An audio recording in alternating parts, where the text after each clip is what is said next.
Assalamualaikum warahmatullahi wabarakatuh. Saya Sakina, NPM 076, mahasiswi UPN Veteran Jawa Timur dari kelas A, Manajemen Pemasaran Lanjutan. Di sini saya akan menjelaskan tentang strategi bauran promosi. Yang pertama ada pengertian dari promosi. Menurut Mowen dan Minor tahun 2001 mengungkapkan bahwa promosi yaitu kegiatan pemasaran atau penjualan dengan menawarkan contoh suatu produk melalui media cetak maupun media elektronik. Promosi yang melakukan di media cetak atau elektronik itu disebut dengan kata iklan. Dan kata promosi juga merupakan bentuk komunikasi pemasaran, yang artinya aktivitas pemasaran yang berusaha menyebarkan informasi, mempengaruhi atau membujuk, dan atau mengingatkan pasar sasaran atas perusahaan dan produknya agar bersedia menerima atau membeli dan loyal pada produk yang kita tawarkan. Dan tujuan utama dari promosi yaitu mempengaruhi atau menarik konsumen untuk membeli produk dari kita. Selanjutnya ada pengertian bauran promosi. Bauran promosi ini biasa disebut dengan istilah promotion mix, yang merupakan kombinasi strategi yang paling baik dari berbagai variabel, periklanan, personal selling, dan beberapa alat promosi lainnya. Semua promosi ini yang dilakukan untuk mencapai tujuan dari program penjualan yang dibuat oleh perusahaan-perusahaan. Lalu, seberapa besar manfaat promosi dalam sebuah pemasaran atau penjualan? Sebenarnya ada banyak sekali manfaat promosi, baik yang dirasakan langsung maupun tidak langsung. Nah, di sini ada beberapa manfaat yang bisa kita ketahui tentang kegiatan promosi. Yang pertama, ada customer loyalty. Manfaat ini bisa dirasakan, yaitu dengan mendapatkan peningkatan loyalitas konsumen. Nah, dengan adanya loyalitas ini, para konsumen akan setia dengan kita dan tidak akan beralih menggunakan produk dari kompetitor. Selanjutnya ada media komunikasi. Untuk manfaat ini bisa dirasakan oleh kita. Karena manfaat dari media komunikasi ini dapat membantu kita atau membantu sebuah perusahaan untuk menyampaikan informasi-informasi yang penting. Nah, untuk informasi itu bisa disampaikan berkaitan dengan jenis produk dan manfaat dari produk itu sendiri atau produk yang kita tawarkan. Lalu ada pertahanan. Nah, dengan adanya promosi ini, kita dapat manfaat untuk mempertahankan image atau citra dari perusahaan atau bisnis yang kita dirikan. Dengan adanya promosi ini, kompetitor tidak akan berani melakukan serangan terhadap perusahaan atau bisnis yang kita lakukan saat ini. Manfaat yang terakhir yaitu trial and repeat buying. Dengan adanya kita melakukan kegiatan promosi, dapat meningkatkan kemungkinan sebuah perusahaan itu untuk terus mendapatkan konsumen baru dan juga pembelian yang berulang-ulang. Jadi kita itu dapat kemungkinan dua manfaat, yaitu yang pertama dapat konsumen baru dan juga bisa konsumen yang lama itu menjadi pelanggan setia kita. Baik, selanjutnya kita masuk ke jenis-jenis bauran promosi. Yang pertama ada periklanan, yang kedua personal selling, dan yang ketiga ada direct. Pada jenis-jenis bauran promosi ini ada periklanan, personal selling, direct mail atau DM. Jenis bauran promosi yang pertama ini yaitu periklanan, pastinya sudah tidak asing lagi di telinga kita. Karena periklanan sendiri itu merupakan sebuah bentuk komunikasi non-individual yang mana dilakukan dengan menggunakan media tertentu. Biasanya kita bisa menemukan periklanan itu di TV waktu kita menonton film, terus ada muncul sponsor gitu, habis gitu kita bisa lihat di YouTube, waktu kita lihat musik di YouTube itu juga kadang muncul iklan, habis gitu kita waktu main game juga kadang ya berhenti gamenya muncul iklan. Lalu untuk periklanan ini terdapat dua golongan, yaitu periklanan barang dan periklanan kelembagaan. Untuk periklanan barang itu dilakukan dengan mengatakan kepada pasar tentang produk yang dipasarkan, seperti kita memasarkan produk Sampurna, mie instan atau Indomie. Lalu yang periklanan kelembagaan ini, periklanan ini lebih menitik beratkan pada nama penjual atau perusahaan. Nah, biasanya di TV itu ada iklan yang menunjukkan kayak partai Perindo atau partai apa. Nah, seperti itu tentang periklanan kelembagaan. Nah, untuk personal selling ini yaitu interaksi antara individu. Dalam personal selling ini terjadi interaksi langsung, saling bertemu muka atau face to face antara pembeli dengan penjual, serta komunikasi yang dilakukan kedua belah pihak, bersifat individual dan dua arah, sehingga penjual dapat langsung memperoleh tanggapan sebagai umpan balik atau feedback tentang keinginan dan kesukaan pembeli. Ini bisa digambarkan dengan seperti sales, karena sales itu mempromosikannya itu face to face, jadi saling hadap menghadap dengan pembeli dan penjualnya. Lalu yang terakhir yaitu direct mail, yaitu disebut juga pos langsung atau surat langsung, merupakan salah satu dari media periklanan yang berupa kartu pos, buku kecil, surat edaran, brosur, dan lain sebagainya yang dikirimkan oleh perusahaan pengiklan kepada calon pembeli.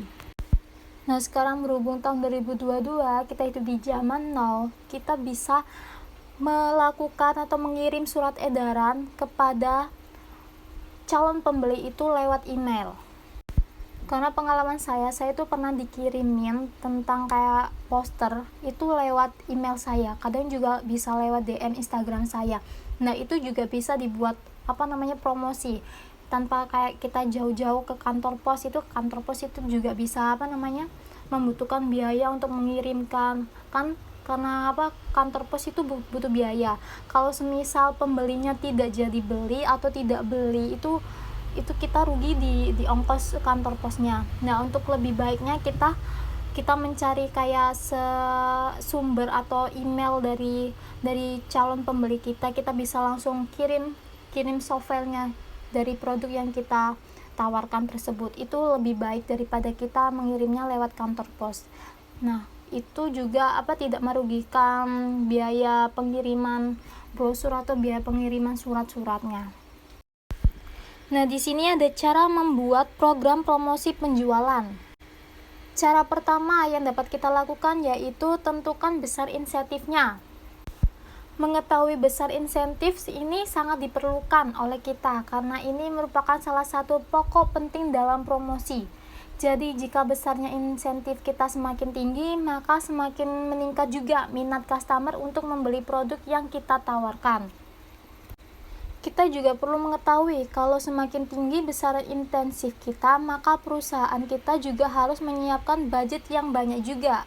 Sebagai gambarannya itu, semisal calon konsumen kita ini akan lebih tertarik dengan diskon 75% yang ditawarkan oleh perusahaan dibandingkan dengan diskon 10%. Lalu cara yang kedua yaitu tentukan syarat-syarat partisipasinya. Cara ini bertujuan untuk membatasi jumlah calon konsumen kita atau partisipan yang bisa menikmati intensif promosi penjualan yang kita adakan.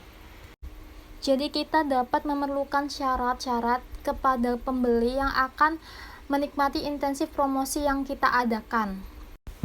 Semisalnya penentuan syaratnya itu kayak B2 beli 2 diskon 20%, lalu beli 3 diskon 35% atau diskon 40%. Itu khusus untuk pelajar dengan syarat menyertakan kartu pelajar yang sedang berlaku. Atau juga diskon 17% bagi yang barusan Sweet 17, itu juga bisa.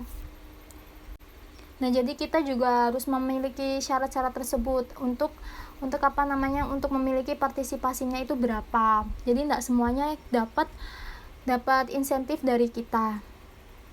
Lalu selanjutnya tentukan lamanya waktu promosi.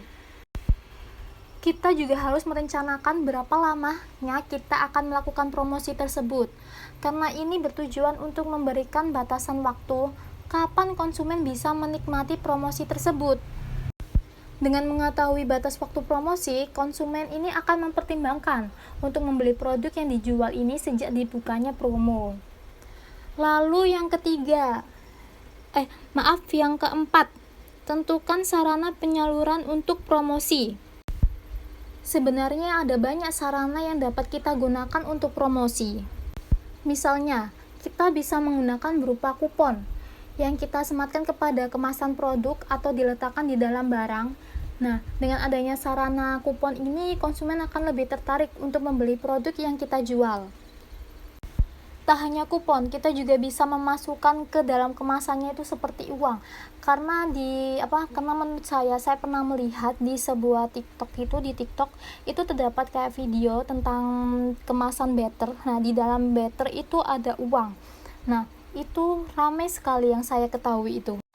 Nah, dengan adanya uang yang ada di dalam kemasan better itu, banyak sekali orang-orang ingin membelinya. Bahkan itu tidak hanya beli satu. Orang-orang sangat antusias untuk membeli banyak karena karena mereka itu pengen dapat uangnya. Dan menurut mereka itu mendapatkan uang 5.000 atau 10.000 yang enggak sesuai dengan uang pembelian mereka better yang sebanyak itu, tapi mereka itu biasa aja karena menurut mereka itu dapat uang segitu, kalau mereka menang mendapatkan itu, hati mereka itu senang. Lalu cara yang terakhir yaitu tentukan waktu yang tepat. Nah, ini jangan sampai kita salah memilih waktu untuk promosi. Kita wajib mengetahui momentum yang sangat menguntungkan untuk bisnis kita itu, waktunya itu di mana. Misalnya saya punya bisnis jilbab. Nah, ini saya itu menentukan waktu yang tepat untuk promosi, yaitu jilbab. Jilbab itu kan untuk kebutuhan sehari-hari ya, maksudnya bisa dipakai sehari-hari. Tapi waktu yang tepat untuk promosi itu di mana? Waktu lebaran. Nah, untuk waktu lebaran ini atau waktu Ramadan ini, saya itu harus antusias untuk promosi terus-menerus karena kebanyakan orang itu beli jilbab untuk lebaran yang akan datang tersebut. Jadi sebelum Ramadan, satu bulan sebelum Ramadan itu juga bisa untuk waktu yang tepat untuk promosi, atau waktu pas tanggal bulan Ramadan itu juga pas waktu promosi juga.